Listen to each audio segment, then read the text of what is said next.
जनवरी 2018 में कारोबारी मेहुल चोकसी और भतीजा नीरव मोदी भारत छोड़कर भाग गए। जनवरी 2018 में ही उनके ऊपर धोखाधड़ी का केस दर्ज हुआ। जनवरी 2018 में ही 280 रुपए का दोनों के ऊपर ये फ्रॉड का मामला सामने आया। जनवरी 2018 में ही ये केस सीबीआई के पास पहुंचा और सीबीआई ने केस दर्ज कर लिया, जांच शुरू हो गई।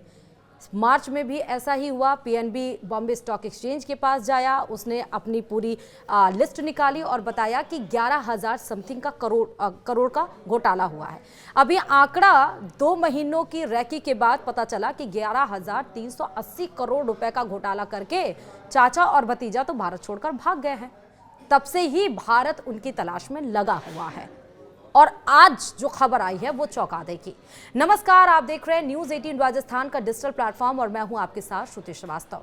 आप सोच रहे होंगे कि मैं 2018 की बात का जिक्र 2025 में क्यों कर रही हूं, तो आपको बताते चले क्योंकि यह खबर वाकई इस वक्त की देश की सबसे बड़ी खबर है। क्योंकि पंजाब नेशनल बैंक से लोन धोखाधड़ी मामले में आरोपी भगौड़े हीरा कारोबारी मेहुल चोकसी को पुलिस ने बेल्जियम में गिरफ्तार कर लिया। जी हां, मीडिया रिपोर्ट्स के मुताबिक चोकसी को केंद्रीय जांच ब्यूरो सीबीआई की अपील पर शनिवार को गिरफ्तार किया गया, यानी कि बीते शनिवार को। फिलहाल वह जेल में है। रिपोर्ट्स के मुताबिक भारत ने बेल्जियम से चोकसी को प्रत्यर्पण की प्रक्रिया शुरू कर दी है। चोकसी पर 13,850 करोड़ रुपए का घोटाला करने का आरोप है। पिछले महीने खुलासा हुआ था कि मेहुल चोकसी बेल्जियम में छुपा हुआ है। वहां के विदेश मंत्रालय ने ऑफिशियल स्टेटमेंट में चोकसी की देश में मौजूदगी की जानकारी दी थी। पुलिस ने चोकसी को गिरफ्तार करते समय 2 गिरफ्तारी वारंट का हवाला दिया। ये मुंबई की एक अदालत ने जारी किए थे। रिपोर्ट में यह भी कहा गया कि ये 23 मई 2018 और 15 जून 2021 की तारीख के थे। ऐसा माना जा रहा है कि चोकसी अपने खराब सेहत और दूसरी वजहों का हवाला देते हुए जमानत और तत्काल रिहाई की मांग कर सकता है। पत्नी की मदद से ही उसने जो वहां की रेजिडेंसी कार्ड थी वो हासिल किया था, क्योंकि 15 नवंबर 2023 को बेल्जियम का एक रेजिडेंसी कार्ड हासिल किया गया था मेहुल चोकसी के द्वारा, जो कथित तौर पर उसकी बेल्जियम नागरिक पत्नी की मदद से प्राप्त किया गया था। रिपोर्ट्स में यह भी दावा किया गया था कि चोकसी ने बेल्जियम अधिकारियों को फर्जी दस्तावेज सौंपे थे और अपने नागरिकता संबंधी तथ्यों को छुपाया था। उसने अपनी भारतीय नागरिकता का विवरण भी नहीं दिया था। बेल्जियम से पहले वो एंटीगुआ बारबुडा में भी रह रहा था। जी हाँ, 2018 में भारत छोड़ने से पहले ही चोकसी ने 2017 में ही एंटीगा बारबुडा की नागरिकता ले ली थी। चोकसी बार बार खराब सेहत का हवाला देकर भारत में पेशी पर आने से इनकार करता रहा। कभी कभी वीडियो कॉन्फ्रेंसिंग के जरिए ही उसकी पेशी होती थी। भारत में उसकी कई संपत्तियां भी जब्त की जा चुकी हैं। एंटीगुआ से डोमिनिका पहुंचा और फिर जेल में 51 दिनों तक रहा।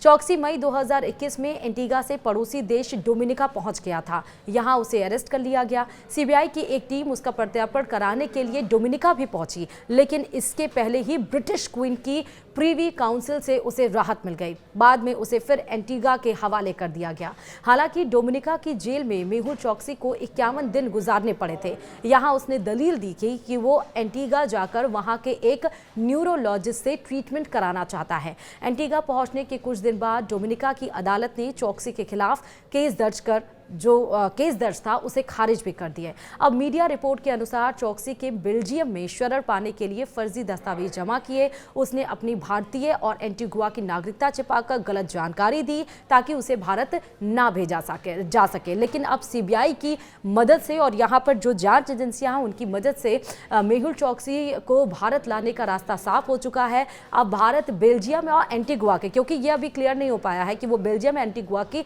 नागरिकता लिया, लेकिन अगर बेल्जियम की नागरिकता लिया है तो 1991 की संधि जो भारत और बेल्जियम की हुई थी उसके हिसाब से थोड़ी कठिनाई जरूर भारत को हो सकती है मेहुल चोकसी को लाने के लिए। लेकिन भारत अब बेल्जियम की सरकार से प्रत्यार्पण करने के लिए उनसे बात करेगा और अब रास्ता साफ हो जाएगा। जिस तरह 26/11 का हमलावर तहव्वुर राणा को भारत लेकर आई, उसी तरह अब पीएनबी घोटाले का मेहुल चोकसी भी अब भारत आ सकता है। आपको ये भी बता दें सिलसिलेवार तरीके तरीके से कि मेहुल चौकसी की दरअसल इन केस में टाइमलाइंस क्या रही। जैसे मैंने आपको बताया कि 2018 में कारोबारी मेहुल चौकसी और उनका भतीजा नीरव मोदी भारत छोड़कर भाग गए थे। जनवरी 2018 में मेहुल चौकसी और नीरव मोदी पर 280 करोड़ रुपए की धोखाधड़ी का आरोप लगा था। जनवरी 2018 में ही केस सीबीआई के पास पहुंचा। सीबीआई ने केस दर्ज कर लिया और जांच शुरू कर दी। फिर फरवरी 2018 में पीएनबी यानी कि पंजाब नेशनल बैंक अपनी जांच पूरी करके बॉम्बे स्टॉक एक्सचेंज पहुंचा और वहां बैंक ने 11,380 करोड़ रुपए के अनाधिकृत लेन देन पाए हैं। फिर फरवरी 2018 में ईडी ने केस दर्ज कर लिया और 23 फरवरी को रीजनल पासपोर्ट ऑफिसर ने चौकसी का पासपोर्ट रद्द कर दिया। फिर अप्रैल 2018 में 2 महीने की जांच के भीतर जो 11,380 करोड़ का था, जो पीएनबी ने बॉम्बे स्टॉक एक्सचेंज को बताया था, वो 13,850 करोड़ रुपए तक पहुंच गया। यानी कि 13,850 करोड़ रुपए लेकर फ्रॉड कर वो अभी तक भारत से छुपा रहा। 2018 से अब 2025 में उसके भारत आने का रास्ता कहीं ना कहीं साफ हो रहा है। इसी के साथ ही इस वीडियो में अभी के लिए इतना ही। नमस्कार।